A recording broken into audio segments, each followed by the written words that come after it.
Et c'est là que cette prise d'otage, elle devient également étude anthropologique au cœur de la tyrannie. Elle devient apprentissage du courage et de la dignité. Elle devient engagement politique auprès des prisonniers politiques. Et ça, en fait, c'est un cataclysme de la pensée, c'est un cataclysme de ma vision du monde, parce que dans ce nouveau récit, mais je suis plus une victime, je suis plus un otage. Bonjour Louis Arnaud. Bonjour. Enchantée, je suis ravie de te recevoir. C'est une interview que j'attendais avec hâte. On va parler de toute ton expérience assez traumatisante et pour autant transformatrice. Tu as passé 2 ans dans la pire prison iranienne, prise en otage et libérée en juin dernier. Quand on fait des recherches sur toi, on ne lit pratiquement que ça. On te décrit exclusivement comme ancien détenu et pour autant, tu es Louis Arnaud, tu as eu une vie avant, tu auras une vie après. Et du coup, moi, j'aimerais déjà savoir qui tu es toi, comment est-ce que tu peux te présenter à celles et ceux qui nous écoutent, au-delà de cette casquette d'ancien détenu. Ouf, ça c'est une question complexe, surtout qu'au travers de cette histoire, j'ai complètement déconstruit les notions d'identité pour arriver non pas à la conclusion que je ne suis rien, mais que je suis tout, que nous sommes tout, en l'occurrence. Comment je me décrirais maintenant Probablement comme un être humain en cheminement permanent.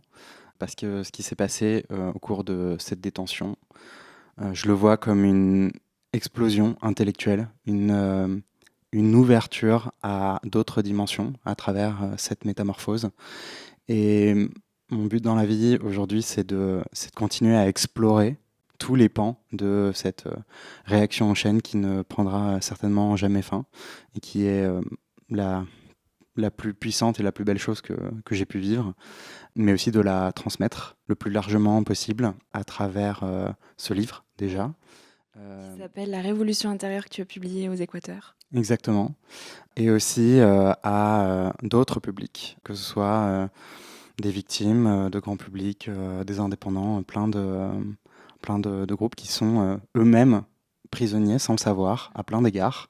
Et c'est transmettre cet héritage que m'ont donné les Iraniens, les prisonniers politiques iraniens, et ça fait partie de ma mission aujourd'hui. Et une des premières prisons justement à laquelle tu t'exposes, c'est ta prison intérieure. C'est un des gros sujets du livre, on va en reparler. Mais avant de rentrer dans le vif du sujet, je vais te poser la question d'introduction du podcast que je pose à tous mes invités.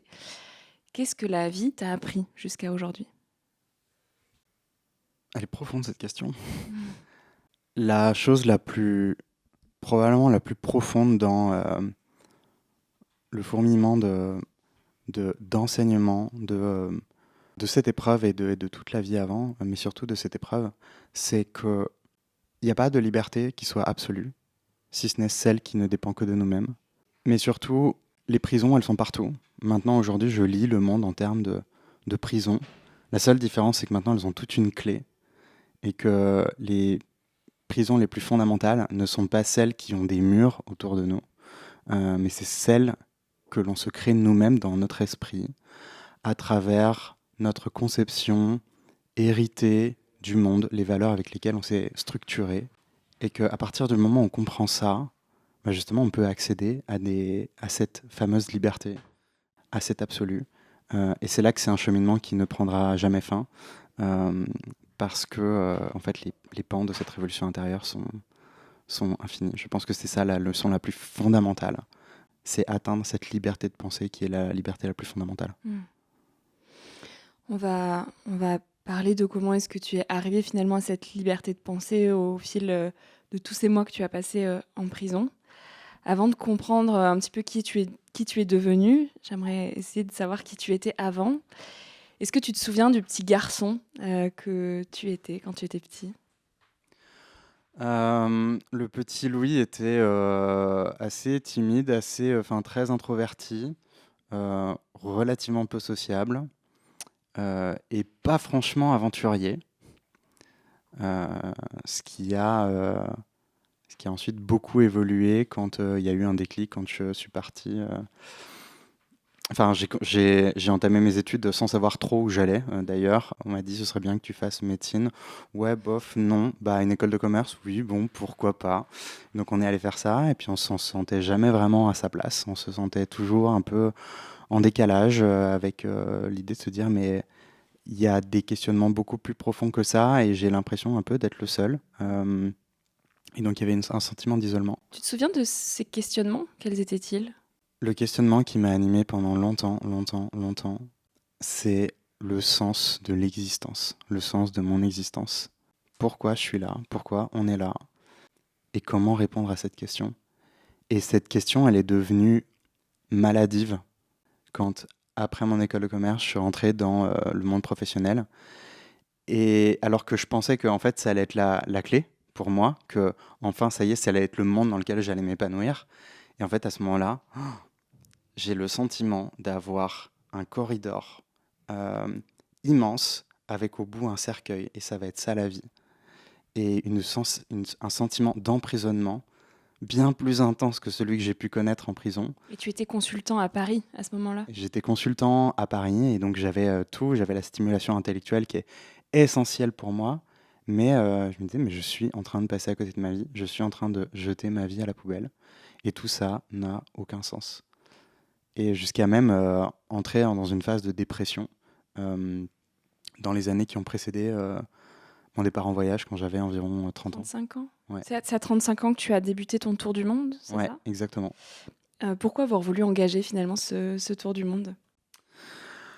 Parce que, au milieu de ce questionnement, il y avait une certitude, qui était, le voyage et que j'avais découvert, lors d'un échange universitaire, à Singapour et là, ça a été une révélation et c'était vraiment le sentiment de se sentir vivant, hem, pendant, à chaque fois que je voyageais, mais uniquement pendant ces temps-là et ce que j'ai remarqué, c'était que pendant ce temps-là, en fait, tous ces questionnements du sens d'autre chose se dissolvaient dans l'instant présent. Quand tu voyageais? Quand je voyageais.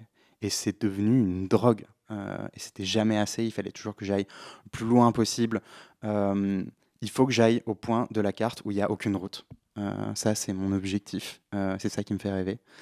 Et, et du coup, à ce moment-là, je me dis, mais en fait, je ne peux pas continuer comme ça. Je vais dans le mur. Et il faut que je prenne au moins ce temps d'une exploration. Et avec l'intuition, l'espoir que, ben, en fait, la question du sens, elle va se résoudre pendant ce voyage. Et comment est-ce qu'aujourd'hui, avec le recul, tu expliques, si tu l'expliques, que c'est uniquement en voyage que tu arrives à connecter à l'instant présent et à te sentir pleinement vivant? C'est une excellente question à laquelle je n'ai toujours pas de réponse. Euh, je crois qu'il y a quelque chose de... En fait, la recherche profonde d'un pourquoi, il y a quelque chose de symptomatique de je ne l'ai pas, mais dans le voyage, dans la découverte, dans la rencontre de l'autre, c'est pas juste prendre, c'est rendre en même temps parce que en fait c'est une découverte mutuelle et c'est un enrichissement mutuel. Ce que j'ai remarqué en voyage, c'est que c'était l'endroit le plus propice, surtout en choisissant très précisément les endroits où j'allais, pour quelque part choisir les rencontres que je vais provoquer.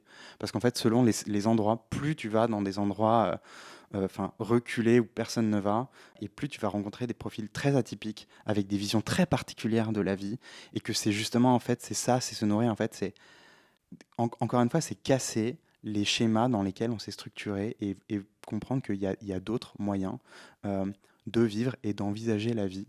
Euh, et en fait, je crois que ça répond à un de mes pourquoi fondamentaux, qui est cette quête de savoir, en fait, permanente et de donner plus de profondeur et d'intensité à la vie. Voilà. Mais j'ai jamais pu voyager assez longtemps pour, pour voir si cette question était, enfin, cette question du pourquoi allait se résoudre de façon permanente ou pas. Et ce qui est aussi paradoxal, c'est que, ben, on va en parler, mais c'est précisément en prison et donc dans l'immobilisation que tu as pu creuser en profondeur ces questions existentielles en t'entourant aussi d'élites intellectuelles d'Iran. Il y avait une bibliothèque avec plein de philosophes, de récits de philosophes dans cette prison. Pas dans la cellule 209, mais dans la prison principale. Donc pour reparler de ton arrestation, tu es arrivé en Iran au cours donc au tout début de ce tour du monde, et tu as été accusé de participer aux manifestations après la mort de Mahsa Amini, si je prononce bien, et tu as été détenu pendant 623 jours en Iran. Comment ça s'est passé, cette arrivée dans la prison? Qu'est-ce qui se passe pour toi? Est-ce que tu réalises? Est-ce que tu comprends ce qui se passe? Est-ce que tu es dans le déni? Est-ce que tu as l'impression de rêver? À quel moment on se dit, là, je suis vraiment détenue? Alors, je suis vraiment détenu. Ça, on se le dit très vite. Ça devient très très réel quand, au moment de l'arrestation, genre on me plaque contre une voiture et on me menotte, alors que nous n'avons rien fait. On est arrêté alors que on était en train d'aller à un escape game pour fêter l'anniversaire de notre amie italienne.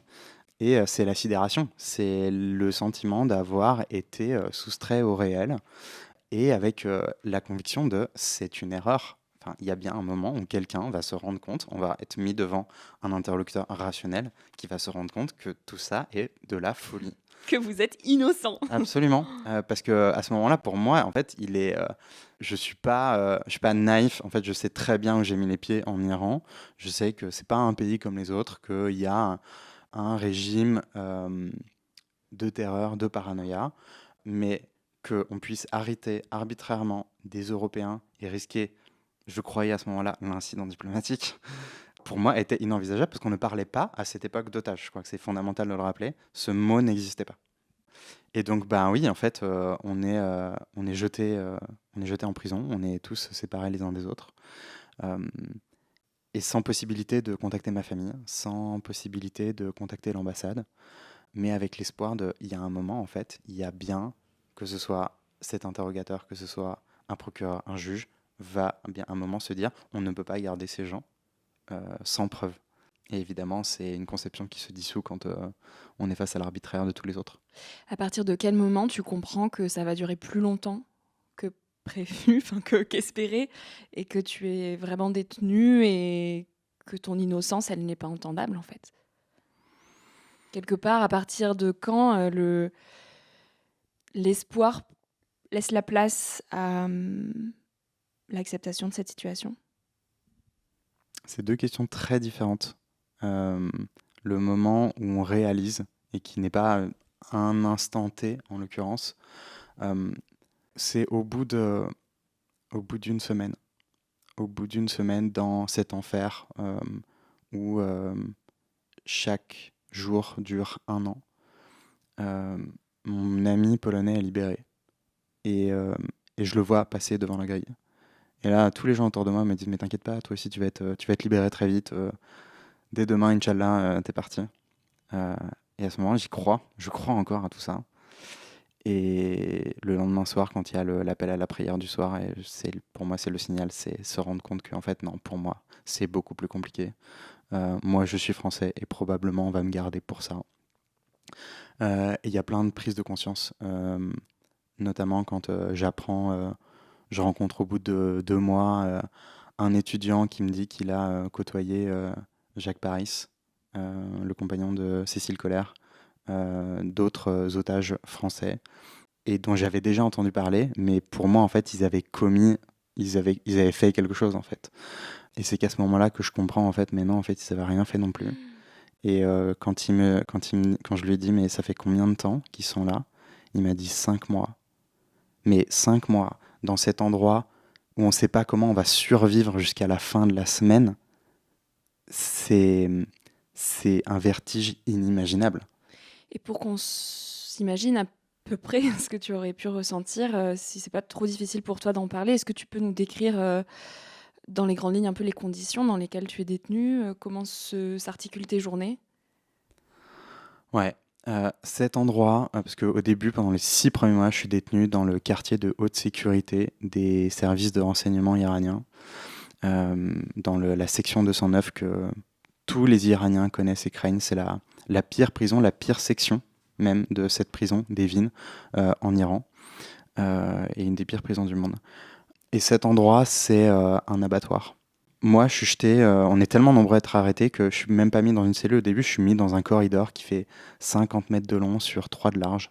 Et vous êtes combien à peu près dans ce corridor? On est une centaine, entassés les uns sur les autres. Même quand on s'allonge, il n'y a pas assez de place, donc les pieds s'enchevêtrent pour dormir.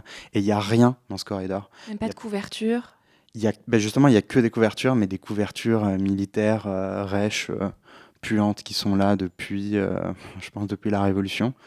Et il n'y a rien d'autre. Il n'y a pas de meubles, il n'y a pas de lit, il n'y a pas de télévision, il n'y a pas de livres, il n'y a pas de fenêtres. Il n'y a que des éclairages qui hurlent leur lumière, qui fouillent le corps en permanence sous l'œil des caméras qui nous surveillent en permanence, 24 heures sur 24. Et on ne sort de cet endroit que une demi-heure par semaine pour prendre l'air. Et le reste du temps, si on sort, c'est les yeux bandés pour aller en interrogatoire. Parce que tout ça et toute la pression, toute la torture physique, tous les hurlements qu'on entend en permanence qui vous glacent le sang, sont là pour forcer des aveux d'espionnage, de ce qu'on a décidé de faire avouer, en l'occurrence. Et en fait, la pire des tortures, parce que la torture physique, elle existe, mais la pire des tortures, on se l'inflige soi-même en réalité. J'ai mis très longtemps à le comprendre, ça. Que c'est par l'esprit, sur l'esprit qui s'enflamme face à l'inconnu et qui tresse les scénarios de l'horreur et qui fait que chaque instant devient un massacre contre soi, en réalité. Justement, page 128, tu dis « Je comprends que même prisonnier, dépossédé de tout, il me reste une dernière liberté inaliénable, celle de choisir la manière de me comporter face à cette épreuve. Je peux choisir de m'abandonner à la soumission, à l'état d'animal asservi, ou je peux décider de revenir à ma dignité humaine. » Au bout de combien de jours tu as cette lucidité-là ? Ouf, ça c'est... Cette révélation-là, je l'ai quand je suis emmené chez le procureur au bout de 2 mois. Donc il a fallu longtemps avant que ça infuse. Et c'est le tout début en fait de cette révolution intérieure. C'est la première liberté. C'est celle d'Épictète en fait. C'est quand Épictète, qui était un esclave, dit au tyran: tu peux me considérer comme ton esclave, mais je ne serai jamais un esclave. C'est cette conscience que j'ai prise auprès des prisonniers politiques iraniens que même enfermés, même enchaînés dans la pire des prisons du monde, il existe toujours une possibilité pour l'être humain de refuser la servitude, de refuser de donner du pouvoir à l'autre. C'est comprendre que l'autre n'a de pouvoir sur nous que celui que nous lui donnons en réalité. Et à ce moment-là, c'est la première intuition que j'ai, qui est, alors que au début j'obéissais en baissant les yeux, je suppliais pour avoir un appel à ma famille, et j'étais l'esclave de la République islamique. Mais à ce moment-là, non, je ne serai pas un esclave, non, je ne serai pas prisonnier. Je retiendrai ma dignité, et en retenant ma dignité, et en faisant ce tout petit acte, qui témoigne d'un peu de courage, et je fais bien la différence entre le courage et la témérité, c'est le premier acte de courage qui dit, en retenant ça, je conserve ma liberté. Mais malgré cette prise de conscience-là, tes journées, elles sont dures, elles sont longues, tu espères encore être libéré. Donc quelque part, dans cet espoir, tu leur donnes encore une prise sur toi. Parce que la prise de conscience suffit en fait à se libérer intérieurement. Mais parce qu'en fait, à ce moment-là, je me libère d'une emprise, ou de leur emprise, mais de l'emprise de la République islamique, d'une certaine manière, mais pas de toutes les manières. En fait, cette emprise, elle existe sous la forme des passions des stoïciens. Elle existe notamment à travers l'espoir, comme tu le dis très justement. Parce que justement, en fait, je vais finir par me rendre compte à un moment, et c'est une des étapes clés de cette révolution intérieure, où je me rends compte que l'espoir n'est pas un allié, mais un poison. Et que c'est fou à quel point l'espoir trouve toujours un chemin. C'est-à-dire que je suis enterré dans le pire des cachots, et même là, l'espoir trouve toujours un chemin. L'espoir que, avec une toute petite nouvelle, que ce soit la hausse du cours de la monnaie, enfin la baisse du cours de la monnaie qui annonce une révolution à venir qui vient me libérer, avec l'annonce qu'il y a un autre détenu français qui est là, et du coup ça veut dire que la France ne peut pas fermer les yeux et du coup elle va nous libérer, ou que mais non, t'inquiète pas Louis, c'est une erreur et donc c'est la République islamique qui va me libérer. Mais à chaque fois, l'espoir vient se briser sur le mur de réel et me laisse anéanti et me tire vers la folie dans ce cycle destructeur où j'oscille entre espoir et désespoir. Quelque part, la souffrance, elle est dans cet espoir-là. Cet espoir d'être libéré, cette attente, en fait. Elle est notamment là. Elle est à plein d'endroits, la souffrance. Mais elle est notamment là. C'est ce que disent les stoïciens, c'est que la souffrance se tient dans l'écart entre ce qui est et ce que nous voudrions qu'il soit. Et ça se duplique à toutes nos vies, même au Absolument. quotidien en France aujourd'hui. C'est quand on a des désirs que finalement on est potentiellement déçu. C'est bon, c'est une à plus petite échelle, mais par exemple Vipassana, j'ai fait 10 jours de méditation silencieuse et le maître spirituel Goenka, il nous invite justement à se détacher de nos désirs, à les observer, mais à ne pas les laisser nous emprisonner. Et quelque part, ce que tu as vécu, c'est une version XXL de ce qu'on peut expérimenter pendant Vipassana. Absolument. C'est ne pas être esclave de son désir, justement. C'est le reconnaître. Ce n'est pas condamner le désir en soi. Et d'ailleurs, pour certains philosophes, le désir est l'essence de l'être humain. Mais néanmoins, c'est reconnaître que c'est lui qui nous torture et que, encore une fois, si j'en reviens aux stoïciens, c'est donne-moi le pouvoir de changer ce qui peut l'être. Mais changer ce qui peut l'être, c'est tout, tout, tout petit dans notre existence. Et à l'inverse, c'est d'accepter ce qui ne dépend pas de nous. Comme le dit Marc Aurèle, décide de vouloir ce qui t'arrive et tu seras heureux. Et donc, d'arriver à limiter son désir à cette petite portion de je peux faire quelque chose. Et en l'occurrence, moi, dans ma situation, mais comme plein dans nos situations, dans nos vies, ben, je ne peux rien faire en réalité. Et toutes ces pensées de philosophe, est-ce que tu les as apprises en prison ou est-ce que déjà tu les avais intégrées avant même d'arriver en Iran? J'avais déjà des notions. Je m'étais intéressé à la philosophie, et notamment ben, cette quête de sens. Je cherche à y répondre par la philosophie, mais j'avais jamais trouvé mes réponses. Et donc j'avais des brimes, mais surtout en fait ce que je trouvais, ce qui manquait, c'était il y avait des belles idées, il y avait des belles pensées, mais en fait il y avait pas. En fait, mais dans la vie de tous les jours, moi je fais comment avec ça? Parce que c'est très beau, mais en fait c'est un peu hors d'atteinte tout ça. Et pour moi justement ma détention, c'est et ce livre, c'est un pont jeté entre la philosophie et la vie réelle et la vie pratique. Euh, mais en fait, c'est pas forcément, enfin, ces mots-là que je te donne là, je les avais pas forcément à ce moment-là quand j'étais en 209. Euh, j'ai des éclairs de lucidité à des moments. Mais surtout, en fait, c'est quand je vais sortir au bout de 6 mois de cette section des enfers et que je vais être transféré dans la prison publique et je vais rencontrer là des wagons d'otages. Et je me rends compte qu'il y a un truc qui est fondamentalement différent entre nous, c'est que moi, je n'ai pas de colère. Et je me dis, mais il s'est passé un truc là. Il s'est passé un truc dans mon esprit. Il faut que je comprenne ce qui s'est passé.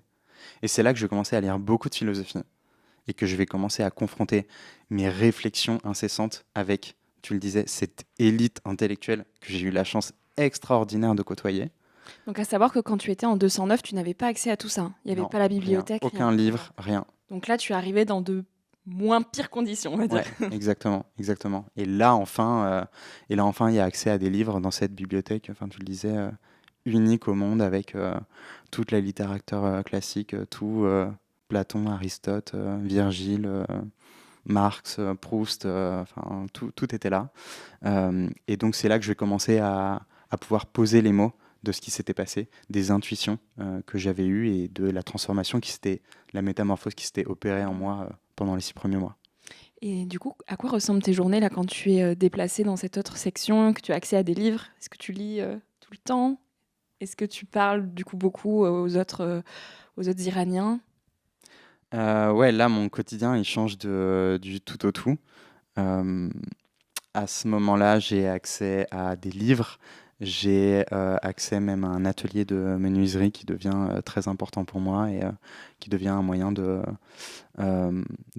créer, de développer une certaine vocation artistique aussi. Euh, et surtout, je passe énormément, énormément de temps avec les prisonniers politiques. euh, Parce que, en fait, il y a un moment où, enfin, j'y reviendrai plus tard, mais où cette détention est devenue une étude anthropologique de la société iranienne et de la lutte entre les prisonniers politiques et le régime. Ce que je découvre en arrivant dans la prison publique, c'est plus juste le symbole de la répression qu'est la prison d'Evin. Au contraire, moi, je préfère m'en souvenir comme, ou la voir comme le bastion de la résistance, en fait.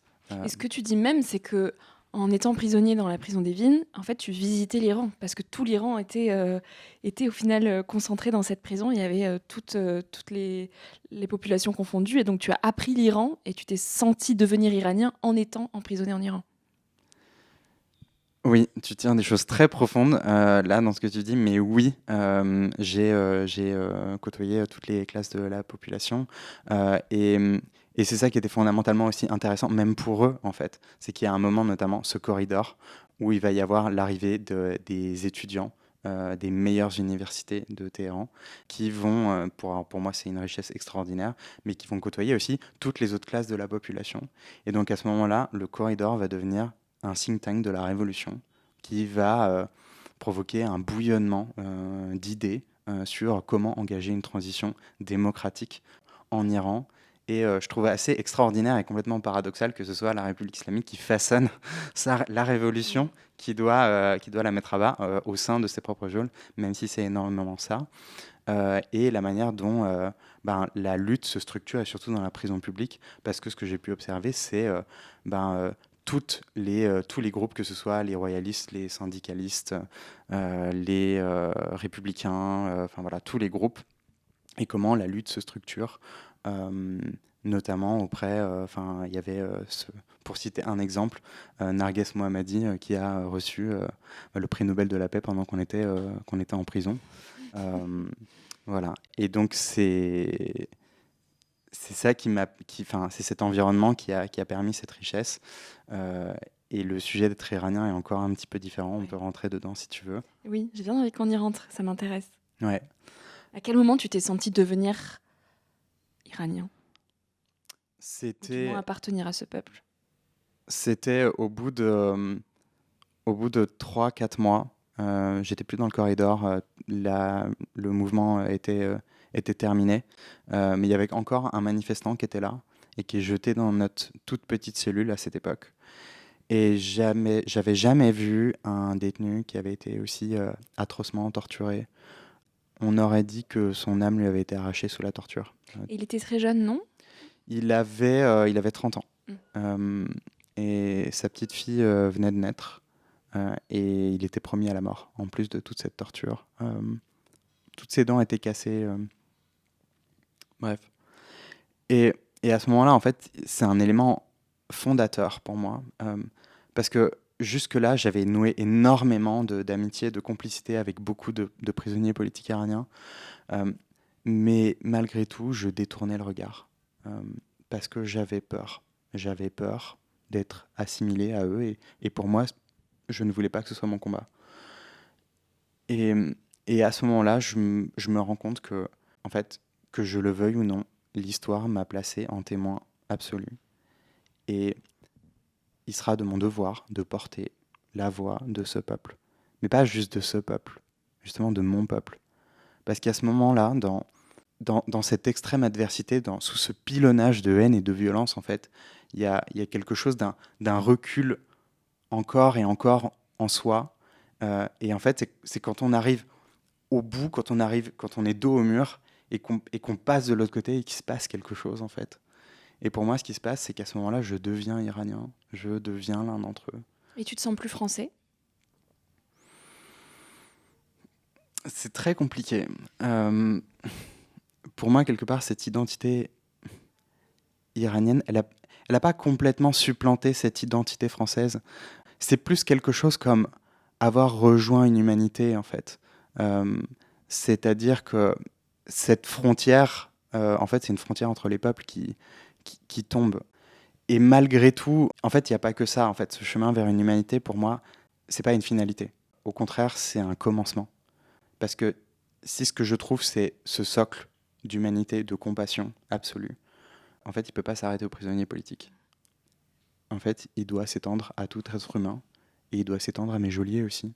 Et c'est là, en fait, qu'il y a une certaine ouverture où je peux comprendre que euh, cette expérience est aussi ce que je qualifie d'un passage ouvert sur les tremblements de la condition humaine dans ses plus grandes extrémités. Et de comprendre que oui, il y a des pervers, oui, il y a des cyniques, oui, il y a des fanatiques, mais c'est toute une société, y compris dans l'appareil d'État, qui est mise face à des dilemmes moraux insolubles et qui vit dans la peur. Et même mes geôliers, quand je vois un des gardes qui s'est laissé aller à la pire des violences et qui retrouve son humanité quand il pose son manteau sur mes épaules, en mois de janvier, quand il m'emmène chez mon bureau, le juge Salavati, quand un geôlier va donner une ration de pain supplémentaire. Même un des assistants du juge Salavati lui-même qui a dû rédiger des centaines d'arrêts de mort pour lui et qui, pendant que j'attends dans cette salle d'attente, m'amène un thé et une orange. Il y a eu une pomme aussi à un moment donné, non?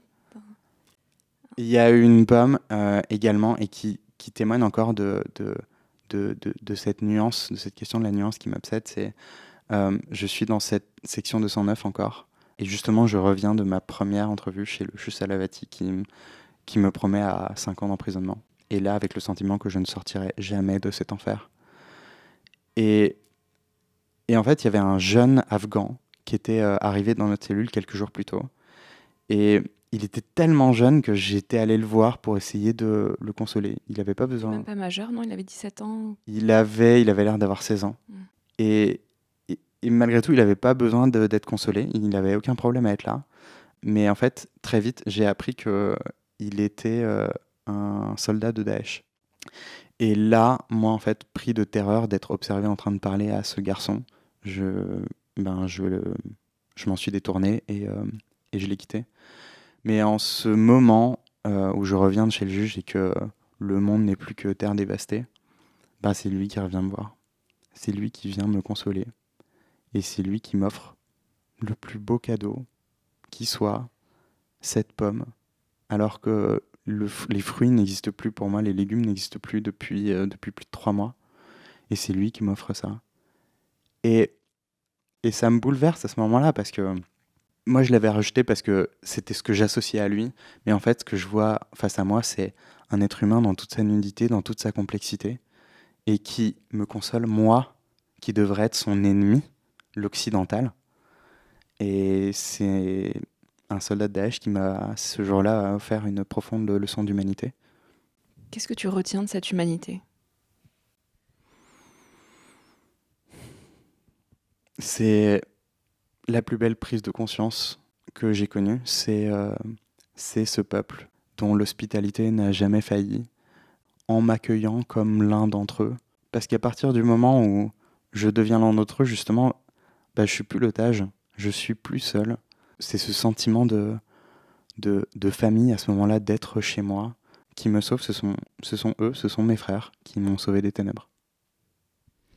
Donc il y a eu ces frères, il y a eu cette pomme, il y a eu cette orange et il y a eu la lune et le ciel que tu observais à travers la fenêtre quand il y en avait une ou pendant ces demi-heures où tu pouvais sortir. Qu'est-ce que tu ressentais en regardant cette lune? C'est un des aspects insoupçonnés d'une telle expérience. Mais il faut accomplir cette révolution intérieure pour pouvoir voir la beauté. Mais c'est la dimension extraordinaire, le relief extraordinaire, insoupçonné que prend la beauté au milieu de la laideur. C'est le point lumineux au milieu de la nuit. Et tout particulièrement de cette lune que je découvre au premier jour de ma détention et dans le pire jour de ma détention, après la libération de mon ami polonais, et où je crois que je vais suffoquer à mort de détresse et de désespoir. Et là, j'entrevois cette lune entre le Judas d'une porte et un petit bout de fenêtre. Il y a un tout petit carré de ciel, mais là, il y a la lune qui est là et qui est tellement pure, qui est tellement dans sa noblesse qu'elle suffit à taire toute l'horreur, toute la laideur. Et avec ce sentiment profond de sa hauteur, tout ce qui nous arrive est oscillation négligeable. Tout le tumulte des hommes n'est qu'oscillation négligeable et qu'elle existait bien avant nous et qu'elle existera encore bien après nous. Et quelque part, ce qui me réconforte, c'est que, en fait, c'est ce décentrage, nous ne sommes pas importants. Ce qui m'arrive, ce qui nous arrive n'est pas important, ne compte pas. C'est cette hauteur qui nous apprend à nous dissoudre. Et il y a ce sentiment elle veille sur le monde et cette vie continue d'exister dans son infini déploiement de formes. Et cette paix profonde en sachant que même si la vie m'est ôtée, quand la vie nous est ôtée, elle continue à se déployer par ailleurs sous bien d'autres formes. Tu es finalement resté 2 ans emprisonné. Le jour où on te promet la libération, où on te dit de de faire ton sac et de partir. Est-ce que tu y crois? Qu'est-ce que tu ressens? Est-ce que tu as envie de revenir à l'autre vie? Cette libération, elle est très longue, il y a beaucoup d'étapes, mais je dirais que le moment le plus difficile, c'est parce qu'en fait, on me dit, ben Louis, maintenant il faut partir là, maintenant, tout de suite, en 5 minutes. Et même s'il y a beaucoup d'étapes, en fait, il y a ce moment où ben, l'avion qui doit me ramener en France s'arrête en Grèce. Et je sors de cet avion pour juste me dégourdir les jambes. Et là, je m'effondre. Euh, J'explose. Je crois que je vais mourir de douleur. Euh, et c'est là, en fait, encore une fois, l'une des grandes singularités de cette histoire que j'ai jamais retrouvée chez aucun autre otage. C'est que pour moi, le traumatisme, il n'est pas dans l'arrestation, il n'est pas dans ce qui m'est arrivé. Tu as dit, j'ai été détenu pendant 623 jours. Pour moi, ce chiffre n'a pas d'importance. Il ne compte pas, parce qu'on ne m'a pas volé 2 ans de ma vie, en réalité.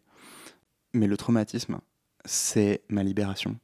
Et c'est là où il y a toute la puissance de cette révolution intérieure qui m'a sauvé, mais qui m'a en même temps condamné. Parce que justement, au cœur de cette révolution intérieure, je suis devenu l'un d'entre eux. J'ai adopté le combat des Iraniens.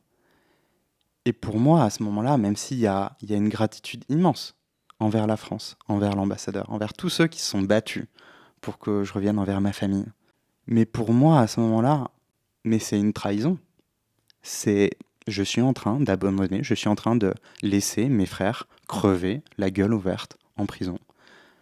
Et ça, je ne peux pas l'accepter, je ne peux pas me le pardonner. Euh, et c'est là encore une fois l'une des folies de toute cette histoire, c'est qu'avec tout ce que j'ai compris à travers cette révolution intérieure, tous les mécanismes de la pensée, en fait, je pourrais me libérer de ça. Ce serait même pas difficile, mais je ne peux pas me l'autoriser. Et j'ai besoin de porter cette culpabilité qui prend la forme de ce devoir moral envers mes frères, envers le peuple iranien, qui reste aujourd'hui à la merci d'un régime génocidaire qui les a massacrés par dizaines de milliers en quelques jours au mois de janvier et qui subissent aujourd'hui encore une situation absolument atroce. Qu'est-ce qu'on peut faire contre ça? Contre le régime. Oui. Voilà encore une question complexe et très profonde. Pour moi, ce que j'ai vécu, cette révolution intérieure, euh, en fait, elle fait naître un devoir envers les Iraniens. Mais quelque part, en fait, ce cheminement que j'ai fait moi, en fait, pour moi, il s'applique aussi à la France, à l'Europe. Nous avons une responsabilité morale, un devoir moral à venir en aide à une population qui s'est fait massacrer. On ne peut pas, d'un côté, condamner et combattre Daesh et se laver les mains d'un régime qui massacre sa population par dizaines de milliers et qui commet des crimes de guerre. Malheureusement, j'ai bien peur que la France ne prenne pas ce parti, que l'Europe ne prenne pas ce parti. Et même si ce ne sera pas pour les beaux yeux du peuple iranien, elle pourrait le faire de manière stratégique pour promouvoir un modèle multilatéral, démocratique, qu'elle ne fait pas. Et malheureusement, en fait, on a une population iranienne qui est livrée à elle-même. Euh, et pour moi, aujourd'hui, c'est le pire des scénarios qui se dessine. Et j'ai bien peur que si la République islamique tombera un jour, j'ai bien peur que nous ne sommes pas encore à la veille de ce jour. Mais la France pourrait aider. La France pourrait prendre des décisions politiques qui puissent changer véritablement le cours des choses pour eux.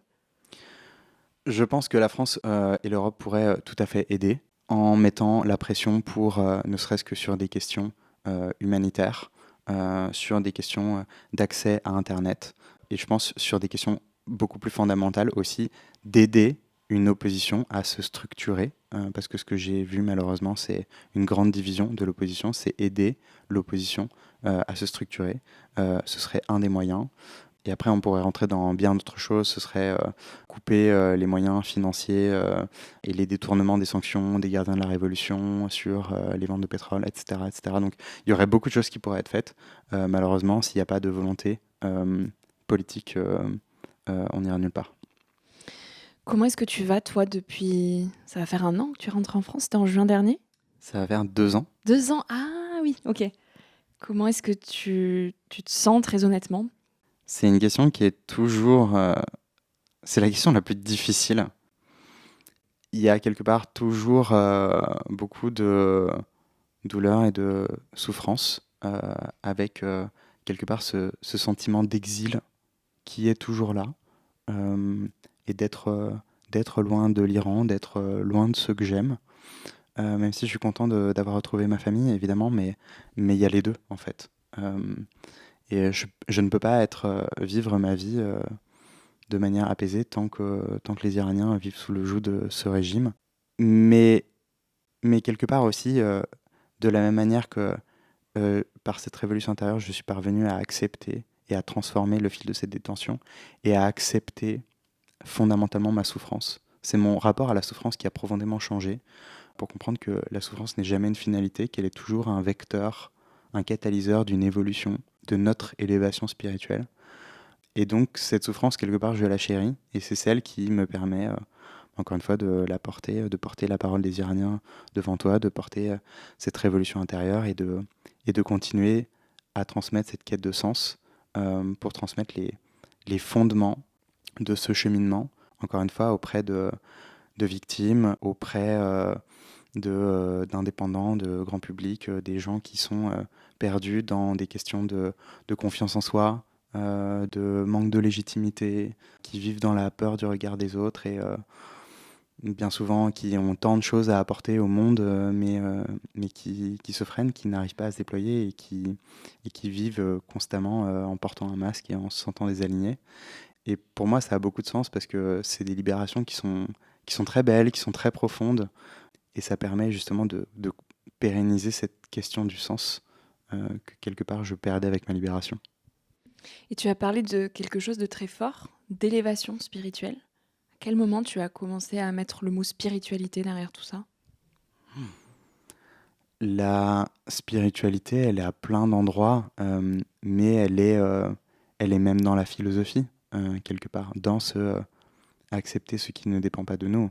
Euh, Parce qu'en fait, il y a un moment, j'ai cet éclair de lucidité que, euh, le, que le réel est neutre, que tout ce qui m'arrive est neutre. Et que c'est moi qui pose cette lecture de il s'agit d'une prise d'otage. Et une prise d'otage, c'est mal.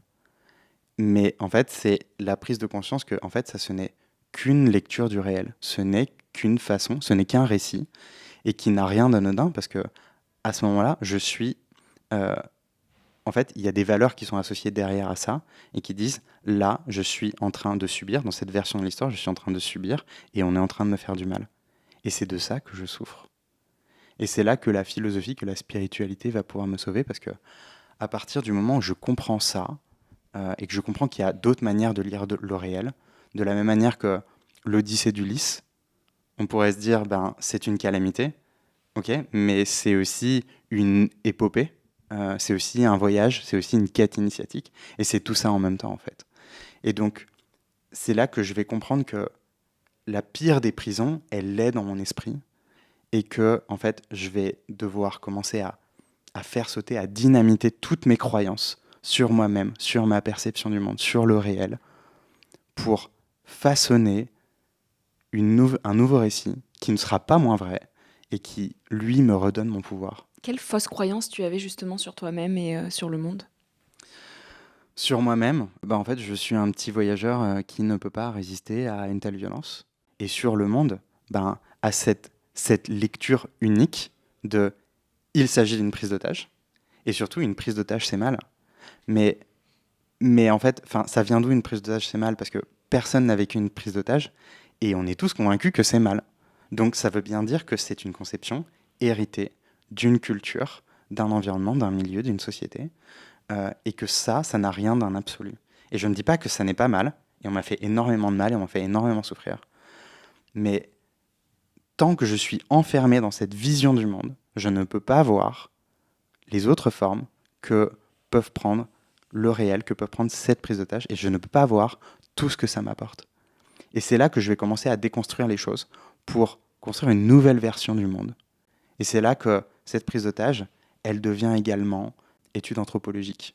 de la tyrannie, au cœur de la tyrannie. Elle devient apprentissage du courage et de la dignité. Elle devient engagement politique auprès des prisonniers politiques. Et bien d'autres choses. Et ça, en fait, c'est un cataclysme de la pensée, c'est un cataclysme de ma vision du monde, parce que dans ce nouveau récit, mais je suis plus une victime, je suis plus un otage, je suis plus en train de subir. Je redeviens acteur de ma vie, je reprends possession de mon histoire. Et ça, c'est un poids énorme qui se soulève, parce qu'à partir de ce moment-là, je me perçois plus comme prisonnier. Et c'est là où, tu vois, quand les gens me disent « Ah mais Louis, mais qu'est-ce qu'on est content que tu sois libre !» Et ça me fait toujours profondément plaisir, mais il y a quelque chose de très malaisant pour moi à ce moment-là, parce que mais j'étais déjà libre à ce moment-là. Et j'étais déjà libre dans la plus fondamentale des prisons qui soit, celle de mon esprit. Et ça m'amène à, quand je comprends tout ce que l'épreuve m'apporte, c'est la raison pour laquelle en fait on m'a pas volé 2 ans de ma vie. Et je me libère encore une fois d'une nouvelle emprise, on en parlait tout à l'heure, celle des passions, celle de la colère, celle de la haine, pour atteindre, et c'est complètement fou, la gratitude de l'épreuve qui a été posée sur mon chemin. Et encore une fois, ça n'enlève pas toute la souffrance qui m'a été infligée, mais c'est comprendre que c'est la colère qui nous emprisonne, c'est la colère qui nous enferme et qui nous attache à l'autre, qui fait qu'on donne du pouvoir à l'autre sur nous. Même bien des années après qu'on soit libéré, par exemple, en tant qu'otage, mais même dans nos vies de tous les jours. Et du coup, là, maintenant, tu es à Paris en ce moment, par exemple. Comment est-ce que tu vois les prisons mentales de chacun là? Est-ce que ça te saute aux yeux de voir à quel point certaines personnes peuvent être emprisonnées dans leur propre schéma? Comment est-ce que tu perçois la société d'aujourd'hui, finalement, ici en France? Il y a pour moi, effectivement, avec cette révolution intérieure, c'est comme si de nouvelles couleurs étaient apparues, c'est comme si de nouvelles dimensions du monde que je ne voyais pas avant étaient apparues. Et effectivement, je vois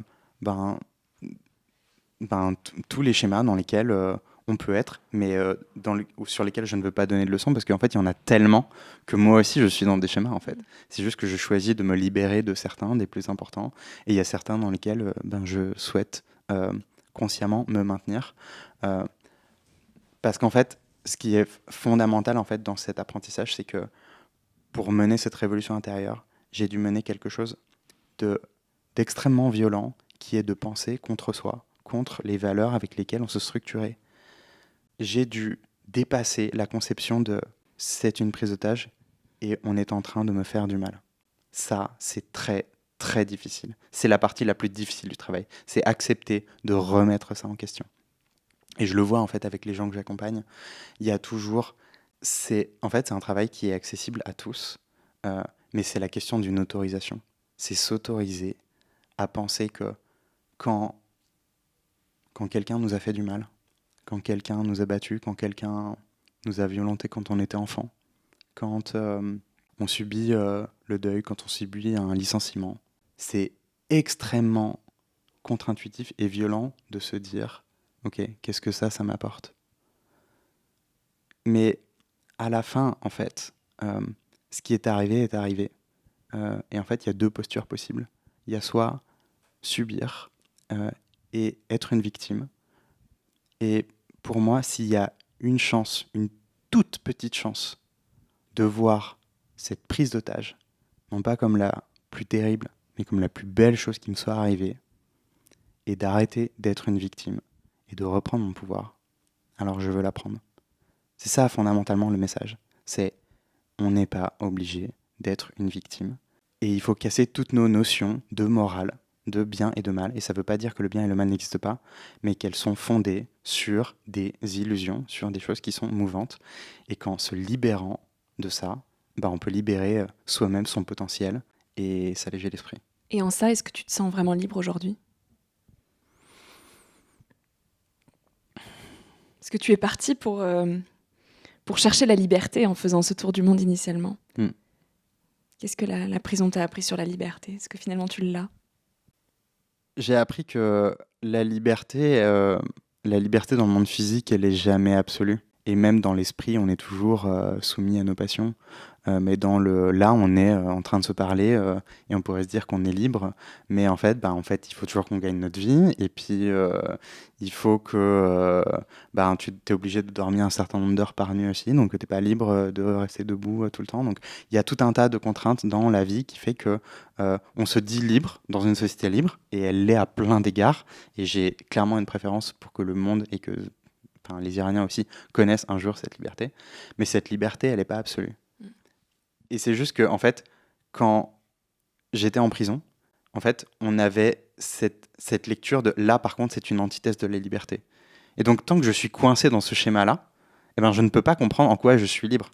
Alors que, ici, en fait, c'est la même chose et que toutes les prisons et toutes les libertés sont toujours relatives.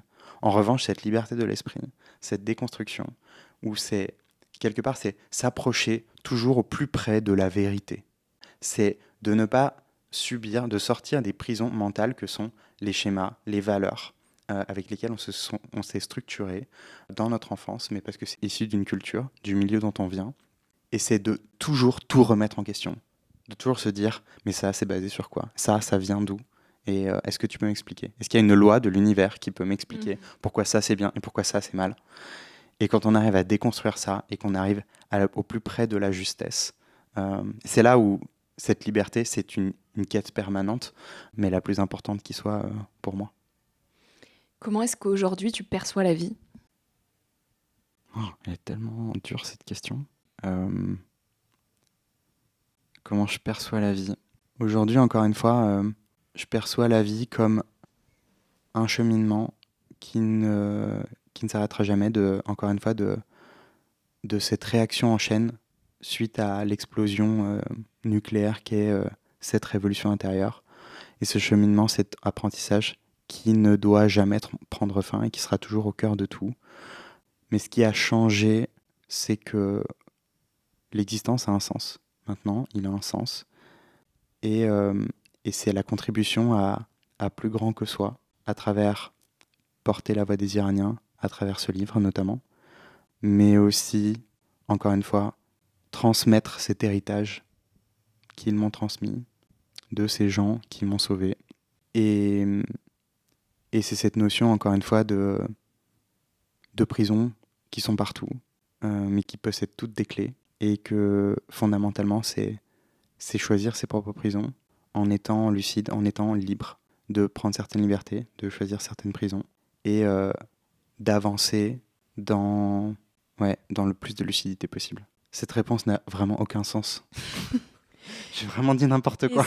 Comment est-ce que tu te vois naviguer dans cette vie dans les prochaines années? Est-ce que tu as des rêves? Est-ce que tu as un cap vers lequel tendre? Comment est-ce que tu projettes tes prochaines années de vie, si tu les projettes? Ça reste très compliqué. La vie est devenue plus du tout quelque chose de projeté, mais je ne sais en général pas ce qui va se passer 3 mois plus tard. Et en l'occurrence, ça me va très bien comme ça, parce que ça me permet de continuer à vivre la vie comme une aventure. Et quelque part, c'est ce voyage qui n'a jamais cessé et qui continue sous d'autres formes, cette exploration aussi. Maintenant, j'aimerais un jour retrouver le voyage, l'exploration, pour encore une fois continuer l'exploration terrestre, mais aussi de l'individu en fait. Continuer à plonger dans les tréfonds de cette psyché, de ces manières de voir le monde, de la philosophie et de comment elle peut donner encore plus de profondeur et d'intensité à la vie. Ça, c'est une quête qui m'animera toujours, avec le besoin d'être le plus libre possible, notamment géographiquement, et de pouvoir continuer mon cheminement le plus proche de la manière dont je l'entends. Maintenant, tout ça est encore assez vague parce que pour moi aujourd'hui, le voyage n'est pas encore revenu parce que c'est impossible d'être quelque part et d'être loin de l'Iran en fait. C'est quelque part pour l'instant la beauté, le voyage. Lorsque j'ai fait des tentatives, je ne les vois pas. Ils ne sont pas là. Devant mes yeux, il n'y a que les Iraniens, il n'y a que mes frères. Et peut-être que c'est quelque chose qui évoluera à l'avenir, mais pour l'instant, pour l'instant, je dois tout faire pour construire les briques de ce qui doit me permettre de les porter encore et de leur exprimer ma gratitude sous toutes les formes possibles imaginables. Quand aujourd'hui tu penses au Louis, qui était consultant à Paris, autour de la trentaine, qu'est-ce que tu te dis de cette vie-là que tu avais avant? Il n'y a pas de regret. Tu vois, fondamentalement, encore une fois, accepter ce qui ne dépend pas de nous. Il y a un moment dans cette révolution intérieure où j'ai atteint ce point où, en fait, quand j'ai compris dans cette nouvelle récit, dans cette nouvelle narration de ce qui m'arrive, j'ai compris tout ce que ça m'apporte et que je cesse d'être prisonnier parce que je désire être là, je désire l'accomplissement qu'elle permet. Mais en fait, le regret s'évanouisse et j'arrête de vivre dans le passé et dans les mauvaises décisions. Donc, et je comprends ce que la souffrance m'apporte, que la valeur cachée qu'elle recèle. Et donc, quelque part, hein, tu vois, les années d'errance étudiant et ensuite les 10 ans de vie professionnelle dans l'errance et dans le mal-être et parfois même dans la dépression, ben en fait, tout ça concourt à ce chemin, en fait. Parce que si tout ce questionnement n'avait pas été là, si il n'y avait pas eu une immense traversée du désert, ben en fait, j'avais besoin de ça pour faire éclore, en fait, pour éclore moi en prison. Donc, encore une fois, c'est cette révolution intérieure, c'est dissoudre le regret, c'est vivre dans la gratitude de tout ce qu'on a vécu, quel que soit ce qu'on a vécu. Et du coup, pour celles et ceux qui nous écoutent et qui sont peut-être dans des schémas très linéaires de ceux auxquels tu cochais avant de partir pour ce tour du monde, comment est-ce qu'eux peuvent se libérer intérieurement? Est-ce que c'est tout de même possible au sein de la société très conformiste? C'est tout à fait possible et ben, je l'accomplis tous les jours avec les indépendants, les entrepreneurs que j'accompagne et donc c'est tout à fait possible. C'est juste cette question d'autorisation. Et ça commence par un questionnement de pourquoi je pense ça, pourquoi j'ai peur de ça, d'où ça vient, quels sont les fondements de mes schémas, de mes valeurs, pourquoi je considère que c'est bien et ça c'est mal, alors que je vis dans la peur d'être jugé de telle manière ou de telle manière, mais ça vient d'où? Euh, et en fait, il y a plein de volets, il y a un nombre d'applications pratiques que je suis toujours en train d'explorer de cette révolution intérieure qui est vertigineux. Mais ne serait-ce que si on prend juste l'exemple de quelque chose qui m'est arrivé, quelque chose, j'en veux à quelqu'un, ou je pense qu'une situation m'a handicapé, comme j'ai vécu quelque chose de traumatisant dans mon enfance, dans mon passé, etc. La question, aussi extrêmement dure soit-elle, est ok, c'était très dur, t'as énormément souffert, et on ne le nie pas, mais ça t'a appris quoi? Comment t'as progressé?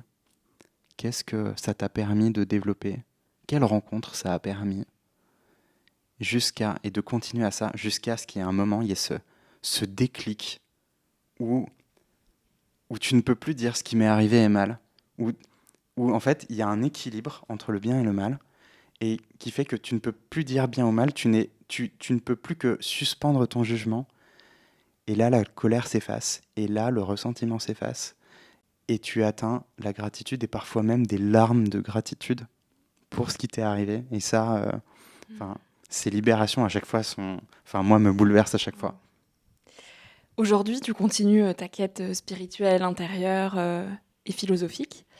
Est-ce qu'il y a un philosophe ou une pensée qui te marque profondément en ce moment? Le plus fondamental pour moi, je pense, aujourd'hui, et c'est par rapport à l'Iran, mais ça nous concerne tous en réalité, parce que je trouve que ce que les Iraniens ont à nous apprendre, c'est une grande leçon de liberté. Une grande liberté, une grande leçon de liberté intérieure. C'est-à-dire qu'ils sont extrêmement opprimés, mais comme le disait Sartre, on n'a jamais été aussi libre que sous l'occupation. Et je trouve que c'est très vrai, en fait, c'est par réaction, et de la même manière que dans ce livre, en fait, pour moi, j'ai essayé d'y mettre autant de lumière que de ténèbres, parce qu'il y a toujours cette réciprocité. Et en fait, c'est ça qui me bouleverse quand on voit les gens qui dansent sous le feu des bombes, qui dansent aux funérailles de leurs enfants qui se sont fait massacrer en janvier et qui continuent de se soulever encore et encore. Ce sont des gens qui ont refusé la servitude.